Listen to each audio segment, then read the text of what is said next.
तो आज की जो मेरी ट्रेड थी उसका ब्रेकडाउन हम देख लेते हैं। हमने कैसे उसको प्लान किया, कैसे हमें पता था प्राइस यहाँ से पुल बैक करेगा या रिवर्सल यहाँ से आएगा और आज की ट्रेड सेलिंग की तरफ ही जाएगी, तो वो कैसे आइडेंटिफाई किया। तो चलिए देखते हैं डेली टाइम फ्रेम में क्या से स्टार्ट करते हैं। चलो, प्राइस क्या करता है, यहाँ डेली पे एक एफ है, इसको क्रिएट करता है ये।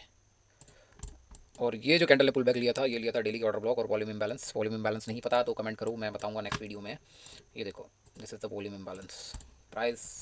और ये ऑर्डर फ्लो आपका, ऑर्डर ब्लॉक भी ले सकते हो, बट मेन पी आई जिसको टैप करके इस कैंडल ने पुल बैक लिया था वो ये है। तो अब इधर से पुल बैक आया तो प्राइस को ऊपर से धकेलने के लिए कुछ चाहिए, वो है डेली का एफ, ये वाला, ये डेली का एफ है कि यहाँ से इसको धकेलने के लिए कुछ चाहिए प्राइस को नीचे के लिए। तो प्राइस यहाँ से रिवर्स मूवमेंट, ये अपना एन डे है, 3 कैंडल स्विंग बनाता है। तो सभी लोग एक्सपेक्ट करते हैं कि 3 कैंडल स्विंग बन गया है तो फोर्थ कैंडल अब एक्सपेंशन देगी, प्राइस ऊपर की तरफ मूव करेगा। ऐसा नहीं है।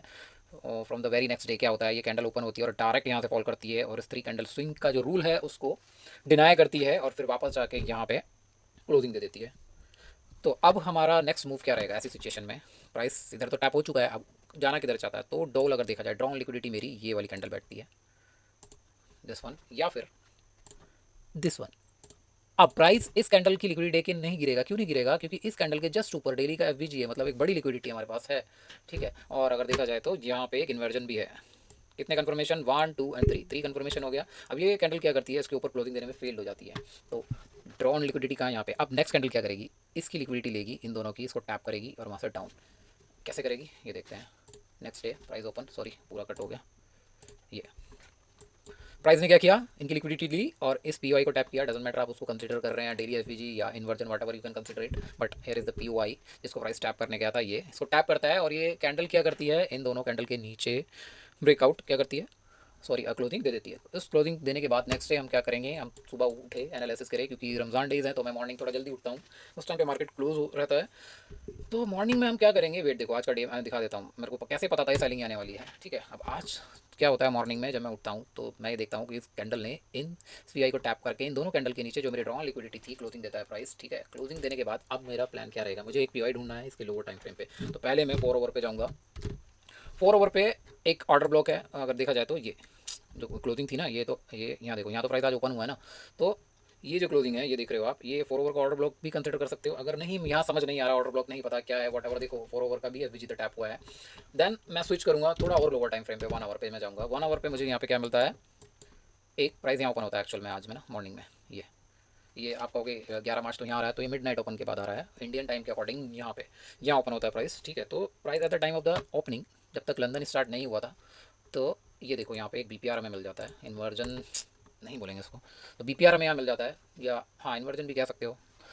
और बी के साथ एक ये जो है ना, ये भी एक पी में आता है, इसकी बात किसी नेक्स्ट वीडियो में करेंगे। तो यहाँ पे जो बी मिलता है, प्राइस यहाँ ओपन होता है, तो प्राइस का नेक्स्ट मूव क्या रहेगा, जब एशियन ओपन होगा तो एशियन क्या करेगा, इसको टैप करेगा। टैप करने के बाद यहाँ से नीचे की तरफ जाएगा, कहाँ, ये देखो, ये जो ऑर्डर ऑर्डर ब्लॉक दिख रहा है 1 आवर पे। तो ये सिंपल सा था, ये देखो एशियन ओपन हुआ ये कैंडल पे एग्जैक्ट, यहाँ हमने वेट किया। इसको ओपन होने के बाद प्राइस जाता है ऊपर, ये पी को टैप करता है, क्योंकि इसके हायर टाइम फ्रेम पे और कोई पी बचा नहीं था, तो उसके नीचे सिर्फ यही एक पी था जहाँ से प्राइस को मूवमेंट नीचे की तरफ देना था। तो उस टाइम पे बाइंग में आपने देखा होगा एक छोटी सी ट्रेड बाइंग की थी और एक सेलिंग की लंबी सी ट्रेड थी। तो वो यही पॉइंट था, बाइंग यहाँ तक, बाइंग की ट्रेड सिर्फ यहाँ तक एग्जीक्यूट थी। उसके बाद ये कैंडल, जैसे कि मैंने बताया, मेरी ड्रॉन लिक्विडिटी जो हायर टाइम फ्रेम पे हो रहा था वो लोअर पे भी हो रहा था। तो देखो यहाँ पे भी वही सीन होता है, इसकी ड्रॉन लिक्विडिटी यानी कि एफ के साथ था जैसे वहाँ पे था। ये इसकी लिक्विडिटी लेती है कैंडल और नीचे क्लोज देती थी। तो अपनी एंट्री यहाँ एग्जीक्यूट होती है, और एग्जीक्यूट जब यहाँ करते हैं अपन, टारगेट अपन का नीचे था, लेकिन देखा जाए तो ये अपना स्टॉप लॉस था इस बी के ऊपर, और अपन यहाँ कहीं पे एग्जिट किया था।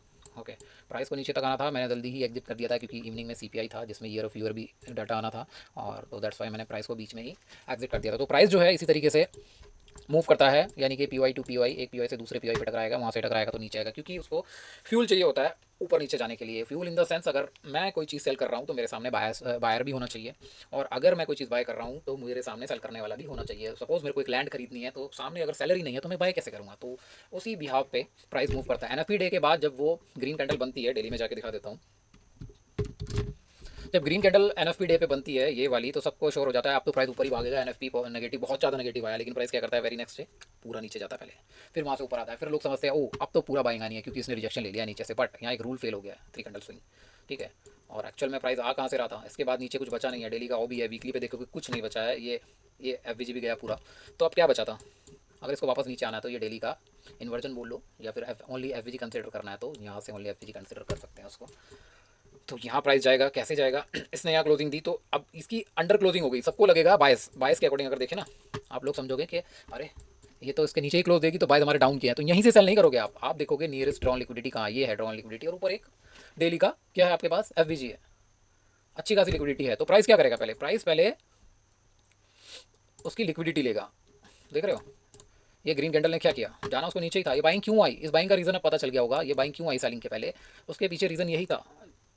हालांकि बायस जो देखते हैं लोग ऐसे देखते हैं अगर इस कैंडल ने इसके ऊपर क्लोजिंग दी है तो अब बाइंग के हमारे बायस हो गए हैं, है ना, ऐसा नहीं होता है, सारी चीज़ों को अलाइन करना होता है, higher to lower time frame price move ऐसे ही करता है। और एक चीज़ इसमें और देख लो नेक्स्ट, ठीक है, नेक्स्ट कैंडल क्या करती है, ये देखो, क्या उसको उसके ऊपर उसकी जाने की हिम्मत हुई, नहीं, क्योंकि इसका इस कैंडल का काम ये कैंडल कर चुकी थी।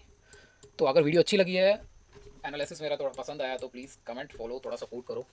इंस्टा पे मैं थोड़ा नया हूँ तो चीज़ें या बोलने में कुछ गलती हो सकती है, समझने में आप लोगों को या समझाने में मुझसे कोई गलती हो सकती है, तो उसके लिए माफ़ी। बने रहिएगा, आगे और भी वीडियोज़ आएंगी। Thank you.